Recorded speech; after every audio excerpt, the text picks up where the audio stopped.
Judgement आया है, इसका कुछ पॉइंट जो आज हमें नहीं पता है, इसका हमारे वकील साहब ने बहुत अच्छा इंटरप्रिटेशन किया है। तो कुछ पॉइंट है, 2-3 पॉइंट है, पॉइंट तो 34 पॉइंट है, लेकिन 2-3 पॉइंट जो खास है, जो हमारे मुद्दे हैं, जो हमारे अधिकार हैं, वो वकील साहब बताएंगे। और इस जजमेंट से अभी तक टंट्या भील ने बोला था कि आदिवासी इस देश का मालिक है, उस मालिक पर सरकारी मोहर लगाने वाली हमारी बहन नंदा भील है। इनके कारण सरकार की मोहर लगी है, सुप्रीम कोर्ट की मोहर लगी है कि आदिवासी इस देश का मालिक है। वकील साहब गणेश देवराज, जय जवाहर, जय आदिवासी।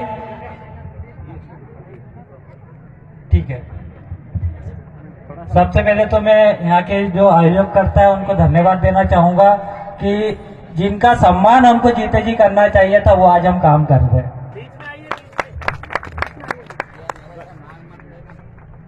टंट्या हमारे जो पुरखे रहे, टंट्या मामा, रेंगा कोरकू, बिरसा मुंडा, इन सबका एक ही उद्देश्य था कि हमारे समाज की मालिकियत स्थापित करना, पर वो काम कहीं ना कहीं अधूरा रह रहा था।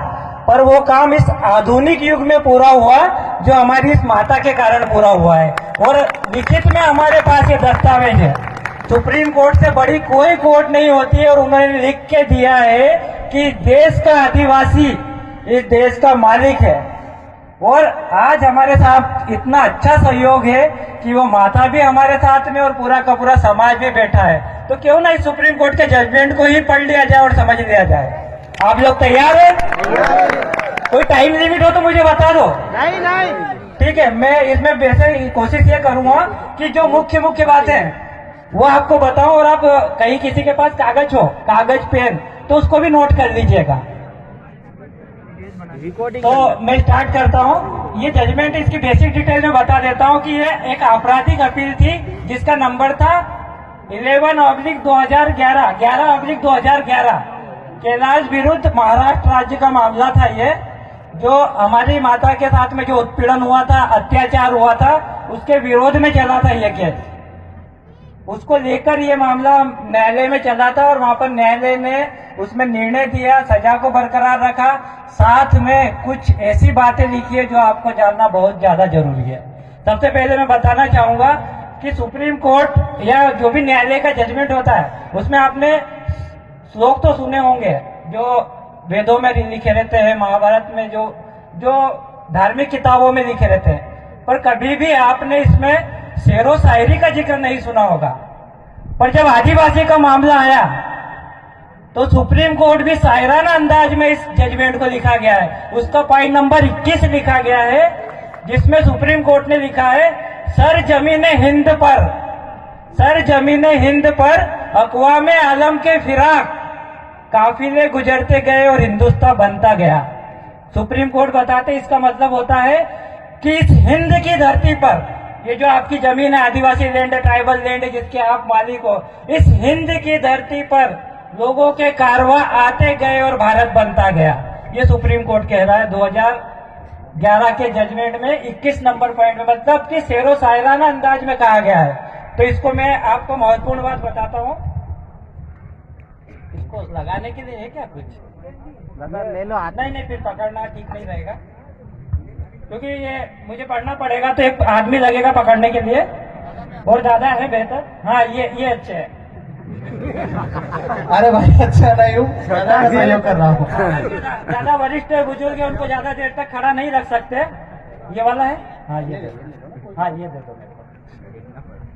एक तो मैं आप सबको बताना चाहूंगा, जैसे कि सतीश दादा ने कहा है कि ये जजमेंट हमारी पहचान है, हमारी तो है ही सही, ये उन लोगों की भी पहचान है, तो ये हमारे पास हर समय रहना चाहिए। ये मेरी जेब में रखा रहता है, इधर साइड में मैं कोर्ट में रखता हूँ ये जजमेंट, कि ये हमारी पहचान है, बता सके।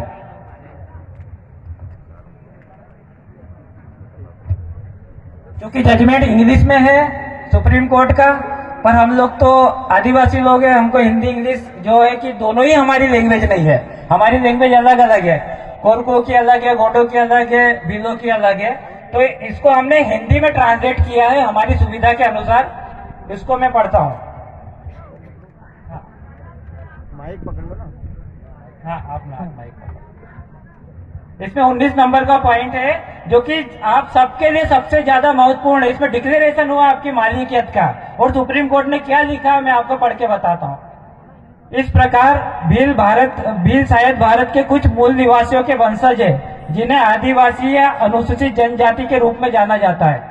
ये जजमेंट आपके लिए इतना महत्वपूर्ण है क्योंकि संविधान में कहीं भी ये नहीं लिखा है कि अनुसूचित जनजाति का मतलब आदिवासी होता है, परंतु सुप्रीम कोर्ट के जजमेंट में आया कि आदिवासी का मतलब अनुसूचित जनजाति होता है, अनुसूचित जनजाति का मतलब ही आदिवासी होता है, जो मुख्य रूप से जो वर्तमान में भारत की आबादी का 8% हिस्सा है। जो हमारा समाज है पूरा आदिवासी समाज, जो कहीं भी रह रहा है, कश्मीर से लेकर कन्याकुमारी तक चारों दिशाओं में चले जाइए इस धरती पर, वो पूरा का पूरा 8% है।